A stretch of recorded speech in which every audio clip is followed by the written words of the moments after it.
Bonjour, je m'appelle Ki Jong-song, je suis le représentant résident de la COICA pour le Sénégal ici à Dakar et nous sommes ici dans le cadre de lancement de la cérémonie pour le projet entre l'Institut REDI qui est un institut de développement en Corée et le GERM ici à l'université Gaston Berger.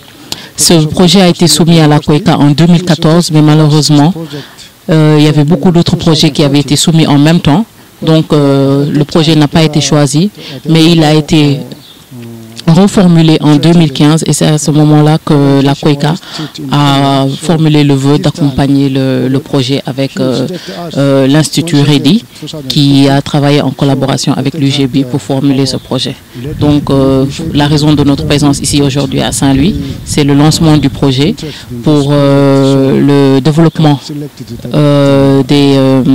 pour le développement climatique, bien sûr, avec en accompagnement avec les populations. Bien sûr, les populations, ce sont eux les couches vulnérables, ce sont eux qui ressentent le plus le changement climatique. Donc nous sommes aujourd'hui ici pour travailler, pour que l'Institut REDI et l'UGB travaillent avec les populations pour trouver une solution à cette situation qui est le changement climatique. Je suis le président de REDI, je suis anthropologue. Et je suis là aujourd'hui pour lancer le programme du changement climatique.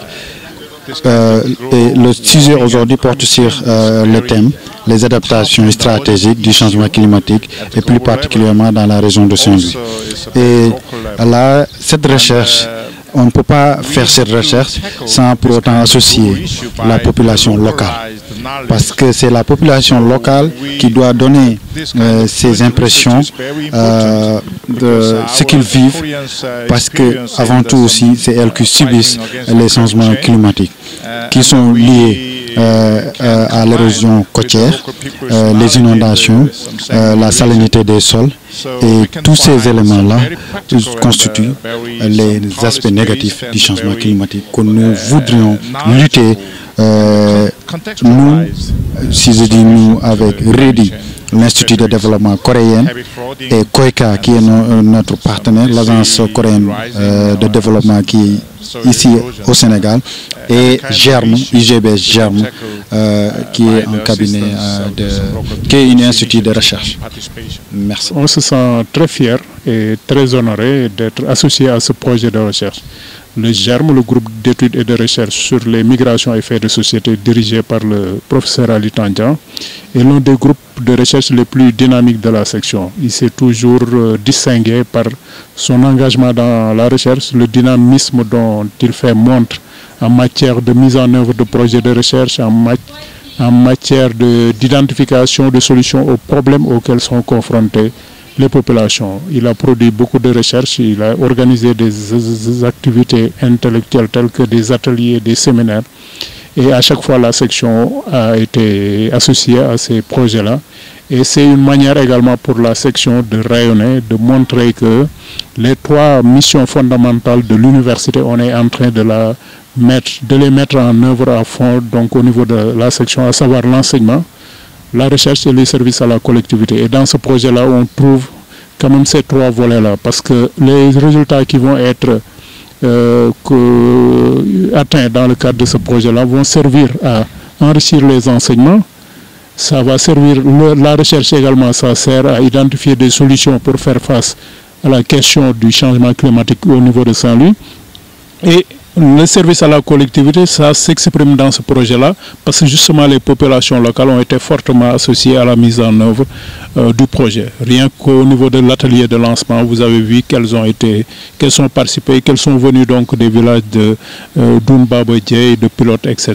pour venir donc représenter les voix des populations qui sont les plus exposées en fait aux conséquences des changements climatiques ici à Saint-Louis. Juste pour rappeler que le GERM n'en est pas à sa première organisation d'un atelier sur le changement climatique. En 2011, nous avions organisé avec le département d'État des États-Unis et l'Université des Nations Unies à Bonn un Sénégal Site Visit. nous avons eu à organiser un brown bag séminaire sur le changement climatique et relations de genre. Et il y a eu pas mal de publications et de recherches réalisées par des membres du GERM portant sur ces questions. Aujourd'hui, nous avons l'honneur de recevoir des partenaires du REDI de la Corée du Sud grâce au soutien de la KOICA, qui est la coopération coréenne, pour engager une nouvelle recherche portant sur le changement climatique et les stratégies d'adaptation au niveau de Saint-Louis. C'est une recherche inclusive parce que c'est une recherche qui va donner la parole aux populations et nous pensons que c'est la meilleure manière d'identifier et de porter un grand succès aux stratégies d'adaptation qui viennent des populations victimes de changement climatique.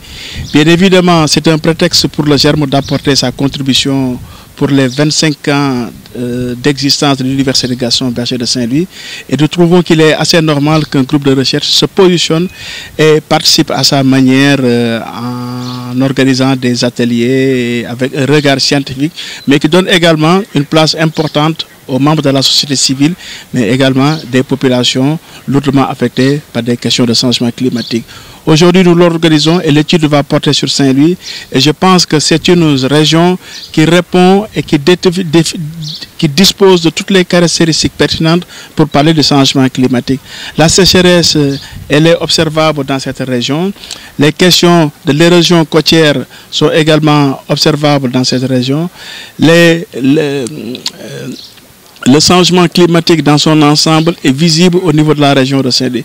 C'est pourquoi aujourd'hui nous pensons que le succès peut être garanti, même si nous ne faisons que le lancement de la recherche, mais la présence des acteurs originaires de Tassinère, de Djounbabadje, de Djelembam, qui sont des populations lourdement affectées par les changements climatiques et qui viennent prendre la parole, partager leur expérience et nous donner un regard, c'est déjà quelque chose qui donne une bonne augure à cette recherche à laquelle nous nous engageons.